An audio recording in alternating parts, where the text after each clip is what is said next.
नमस्कार, SPT news में आपका स्वागत है। पेश है 5 अक्टूबर मंगलवार दोपहर 3:15 बजे राजस्थान जोधपुर बीकानेर की बड़ी खबरें।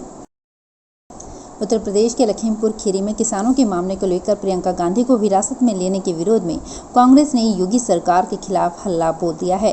राजस्थान प्रदेश कांग्रेस की ओर से आज सभी जिलों में धरने दिए जा रहे हैं। वहीं जयपुर शहर कांग्रेस की ओर से कलेक्ट्रेट सर्किल से पीसीसी तक मौन जुलूस निकाला जाएगा। पहले कलेक्ट्रेट सर्किल पर धरना देने का कार्यक्रम था, अब इसमें बदलाव कर दिया गया है और मौन जुलूस निकाला जाना तय है। राजस्थान सरकार हाईकोर्ट में गायों के नाम पर वसूली टैक्स की राशि और खर्च का हिसाब देने से बच रही है। बार बार मोहलत मांगी जा रही है, लेकिन जवाब देते नहीं बन रहा। दरअसल गत 2 सितंबर को जनहित याचिका की सुनवाई के दौरान हाईकोर्ट ने सरकार को राजस्थान गौ संरक्षण एवं प्रवर्धन कोष नियम 2016 के प्रावधानों के तहत एकत्र फंड व खर्च का विवरण पेश करने के आदेश दिए थे। सरकार ने जानकारी देने के लिए समय मांगा। अगली सुनवाई पर 28 सितंबर को भी सरकार पूरा जवाब पेश नहीं कर पाई। कोर्ट ने एक बार फिर सरकार को 2 सप्ताह की मोहलत देते हुए 25 अक्टूबर को पूरा विवरण देने के आदेश दिए हैं। अपना बेड़ा पार करने के लिए प्रशासन शिक्षा विभाग का बंटाधार करने में जुटा है। सरकार के कानून कायदों को भी नहीं बख्शा जा रहा। ताज़ा मामला शिक्षकों के जनाधार से राशन कार्ड के मिलान का काम सौंपना है। इसके लिए आरटीए एक्ट 2009 व पिछले साल जारी मुख्य सचिव डीबी गुप्ता के आदेशों को अनदेखा कर दिया गया है। इसमें एक्ट व राज्य सरकार के निर्देशों का हवाला देते हुए शिक्षकों को गैर शैक्षिक कार्यों में नहीं लगाने के कठोर निर्देश थे। गांधी परिवार और G23 ग्रुप के बीच बैठक करने के लगभग 1 साल बाद फिर से कमलनाथ को उसी उद्देश्य के लिए चुना गया है। सूत्रों ने कहा कि कमलनाथ ने कांग्रेस के वरिष्ठ नेताओं कपिल सिब्बल, गुलाम नबी आजाद और भूपेंद्र सिंह हुड्डा से मुलाकात की और पार्टी के भीतर के मुद्दों पर चर्चा की और ग्रुप द्वारा उठाई गई चिंताओं को भी नोट किया। उन्होंने ये भी पुष्टि की कि कांग्रेसी कार्यकर्ताओं के विरोध और नारेबाजी के बाद मध्य प्रदेश के पूर्व मुख्यमंत्री सिब्बल के आवास पर सबसे पहले पहुंचे।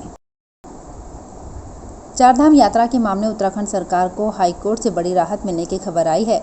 प्रतिदिन सीमित संख्या में यात्रियों को धामों में प्रवेश दिए जाने के हाईकोर्ट के फैसले में संशोधन के बाद अब केदारनाथ और बद्रीनाथ धाम में यात्रियों की संख्या को बढ़ाते हुए कोर्ट ने कहा कि अब कोई भी श्रद्धालु तीर्थ यात्रा पर जा सकता है। बड़ी खबर ये आ रही है कि कोर्ट ने यात्रियों की संख्या अनलिमिटेड करने के आदेश दिए हैं। हालांकि कोर्ट ने ये आदेश देते हुए उत्तराखंड सरकार से कहा है कि सभी यात्रियों के लिए मेडिकल संबंधी तमाम इंतजाम पर्याप्त और त्वरित होने चाहिए। चारों धामों में मेडिकल सुविधा के लिए हेलीकॉप्टर तैयार रखने के निर्देश भी हाईकोर्ट ने दिए। लंबे इंतजार के बाद आखिर पाइपलाइन के माध्यम से घरों तक गैस पहुंच ही गई। सूर्य नगरी में इस समय करीब 600 घरों के चूल्हे पाइपलाइन गैस से जल रहे हैं। सलावास में पाइप नेचुरल गैस के प्लांट से गैस सप्लाई हो रही है। कनेक्शन देने का काम तेजी से चल रहा है। आगामी वर्षों में जोधपुर में करीब 3 लाख घरों तक पाइपलाइन के माध्यम से गैस कनेक्शन का लक्ष्य है। सिंगापुर की प्राइवेट कंपनी AG&P घरों में गैस कनेक्शन देने का काम कर रही है। जोधपुर जिला उपभोक्ता विवाद प्रतिदोष आयोग द्वितीय ने एक महत्वपूर्ण निर्णय में स्पीड पोस्ट डाक का लिफाफा प्राप्तकर्ता के बजाय गलत व्यक्ति को डिलीवरी करने पर डाक विभाग पर हर्जाना लगाया है। आयोग के अध्यक्ष डॉक्टर श्याम सुंदर लाटा, सदस्य डॉक्टर अनुराधा व्यास, आनंद सिंह सोलंकी की बेंच ने सुनवाई के बाद निर्णय में कहा कि डाक विभाग अपने कर्मचारियों की सेवा में त्रुटि के लिए हर्जाना हेतु उत्तरदायी है। प्रदेश भर के सरकारी स्कूलों में 9वीं से 12वीं तक के स्टूडेंट को 15 अक्टूबर तक प्रवेश दिया जा सकेगा। शिक्षा निदेशालय ने कुछ दिन पहले ही प्रवेश की अंतिम तिथि में बढ़ोतरी के आदेश जारी किए हैं, लेकिन माध्यमिक शिक्षा बोर्ड के परीक्षा फॉर्म भरने की अंतिम तिथि 8 अक्टूबर निर्धारित है। बोर्ड ने सोमवार को ही परीक्षा आवेदन भरने की अंतिम तिथि में 3 दिन की बढ़ोतरी के आदेश जारी किए हैं। जोधपुर संभागीय आयुक्त व जोधपुर विकास प्राधिकरण के अध्यक्ष डॉक्टर राजेश शर्मा, आयुक्त कमर चौधरी एवं सचिव हरभान मीणा के साथ प्रशासन शहरों के संग अभियान 2021 के अंतर्गत चल रहे शिविर के कार्यों तथा व्यवस्थाओं का निरीक्षण किया। निरीक्षण के दौरान आमजन की समस्याओं को सुनकर संबंधित अधिकारी को निर्देशित करते हुए उनका निस्तारण किया गया।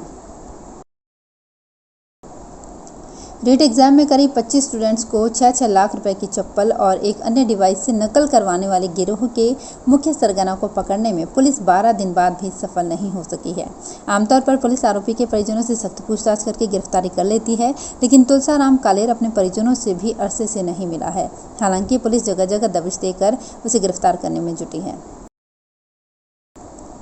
समर्पण मारवाड़ सेवा संस्था का एक और प्रतिनिधिमंडल सहायक पुलिस आयुक्त पश्चिम नूर मोहम्मद से मिला एवं जोधपुर पश्चिम के थानों में औषधीय पौधारोपण करने की स्वीकृति देने की मांग की। इस पर एसीपी ने सहर्ष स्वीकृति प्रदान करते हुए इस कार्य हेतु अग्रिम धन्यवाद दिया। राज्य सरकार अंग्रेजी शिक्षा को बढ़ावा देने के नाम पर जिला मुख्यालय और ब्लॉक स्तर के बाद अब कस्बों में भी इंग्लिश मीडियम स्कूल खोल रही है। पिछले शिक्षा सत्र में जिला व ब्लॉक स्तर पर शुरू किए गए 205 इंग्लिश मीडियम स्कूलों के बाद इस शिक्षा सत्र में 5000 से अधिक जनसंख्या वाले कस्बों में 348 हिंदी मीडियम स्कूलों को इंग्लिश में कन्वर्ट किया गया है। समाज में इन स्कूलों में बच्चों को प्रवेश दिलवाने के लिए रुझान भी है। सिविल सेवा प्रारंभिक परीक्षा 2021 10 अक्टूबर को आयोजित की जाएगी। इस परीक्षा के लिए जोधपुर में 30 परीक्षा उपकेंद्र बनाए गए हैं। इन सेंटर पर परीक्षा के सुचारू आयोजन के लिए अपर जिला कलेक्टर शहर में कंट्रोल रूम की स्थापना की गई है। साथ ही कंट्रोल रूम के नंबर भी जारी कर दिए गए हैं। नागौर में बाल वाहिनी योजना की बैठक सोमवार को पुलिस अधीक्षक अभिजीत सिंह की अध्यक्षता में हुई। बैठक में योजना के अंतर्गत स्कूली छात्र छात्राओं को सुरक्षापूर्ण, सुविधाजनक एवं सुलभ वाहन व्यवस्था उपलब्ध करवाए जाने की व्यवस्था के बारे में चर्चा की गई। पुलिस अधीक्षक सिंह ने निर्देश दिए कि बाल वाहिनी में सभी निर्देशों की पालना सुनिश्चित करें। हवाई जहाज और रेल के माध्यम से निःशुल्क तीर्थ स्थलों की यात्रा की चाहत रखने वाले प्रदेश के मूल निवासी वरिष्ठ नागरिकों को अब नवंबर 2022 तक इंतजार करना होगा। निःशुल्क तीर्थ यात्रा योजना में 60 वर्ष या अधिक आयु को उनके जीवन काल में एक बार प्रदेश के बाहर देश में स्थित तीर्थ स्थानों में से अपने ही पसंदीदा किसी एक स्थान की यात्रा सुलभ कराने के लिए राजकीय सुविधाएं सहायता प्रदान की जाती है। तो फिलहाल इस बुलेटिन में इतना ही। फिर हाजिर होंगे कुछ और बड़ी खबरों के साथ। एसबीटी न्यूज के और भी वीडियोस को देखने के लिए हमारे चैनल को सब्सक्राइब करें और नोटिफिकेशन पाने के लिए बेल आइकन को प्रेस करें।